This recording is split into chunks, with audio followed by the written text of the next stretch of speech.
রামনগর বিধানসভা কেন্দ্রের রামনগর থানা এলাকা থেকে প্রায় 2 গাড়ি বাজি এবং বাজির মশলা উদ্ধার করল রামনগর থানার পুলিশ।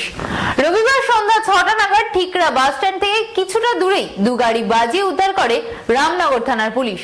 ঘটনাস্থলে উপস্থিত ছিলেন রামনগর থানার ওসি সহ ডিএসপি, বিএনপি এবং অন্যান্য পুলিশ আধিকারিকগণ। এই ঘটনায় একজনকে গ্রেফতার করেছে রামনগর থানার পুলিশ। পূর্ব মেদিনীপুর জেলার রামনগর বিধানসভা কেন্দ্রের রামনগর থানা ঠিকরা থেকে প্রায় 2 গাড়ি বাজি এবং বাজির মশলা উদ্ধার করলো রামনগর থানার পুলিশ।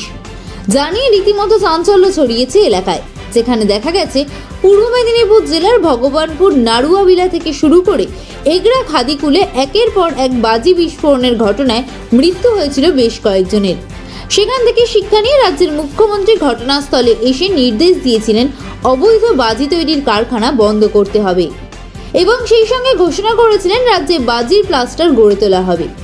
কিন্তু কাজের কাজ যে কিছুই হয়নি তা আরেকবার প্রমাণ পাওয়া গেল পূর্ব মেদিনীপুর জেলার রামনগরে, যেখানে দেখা যাচ্ছে রবিবার সন্ধ্যা 6টা নাগাদ ঠিকরা বাস স্ট্যান্ড থেকে কিছুটা দূরেই 2 গাড়ি বাজি উদ্ধার করে রামনগর থানার পুলিশ।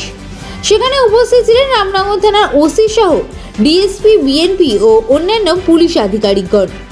এই ঘটনায় একজনকে গ্রেফতার করেছে রামনগর থানার পুলিশ।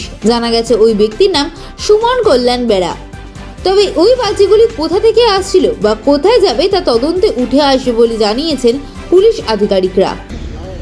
না, এটা এক কথায় রামনগর থানার বড় সাফল্য, যেহেতু ওনারা তদন্ত করে ওনারা আজকে যে বাজির উদ্ধারটা করেছেন সেটা যেমন এলাকাবাসীর দিক থেকে একটা নিরাপত্তা যে বিষয়টা ছিল, এলাকাবাসীও সুরক্ষিত হলেন এবং সেই সাথে সাথে পুলিশ প্রশাসন তাদের নিজেদের দায়িত্বটা সঠিকভাবে পালন করে চলেছেন, এটাও ওনারা প্রমাণ করে দিলেন।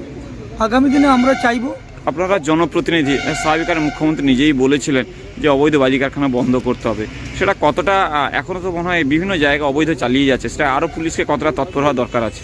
না, বাংলার মুখ্যমন্ত্রী মাননীয় মমতা বন্দ্যোপাধ্যায় যেটা বলেছিলেন যে অবৈধ বাজি কারখানাগুলো বন্ধ করতে হবে এবং সমস্ত পশ্চিমবঙ্গের থানাগুলোকে যেভাবে নির্দেশও দেওয়া হয়েছিল, রামনগর থানা সেটা প্রমাণ করে দেখিয়ে দিল যে তারা কিন্তু মুখ্যমন্ত্রী মমতা বন্দ্যোপাধ্যায়ের নির্দেশ অনুযায়ী তারা কিন্তু কাজ করে চলেছেন এবং আজকে তার জ্বলন্ত প্রমাণ ওনারা আজকে তুলে ধরলেন।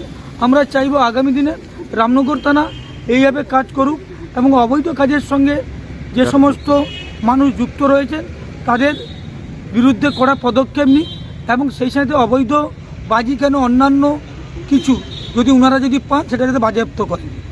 তার নামটা ডেজিনেশনটা যদি বলেন। কৌশিক বারিক, শিক্ষা কর্মদক্ষ, রামনগর 1 পঞ্চায়েত সমিতি।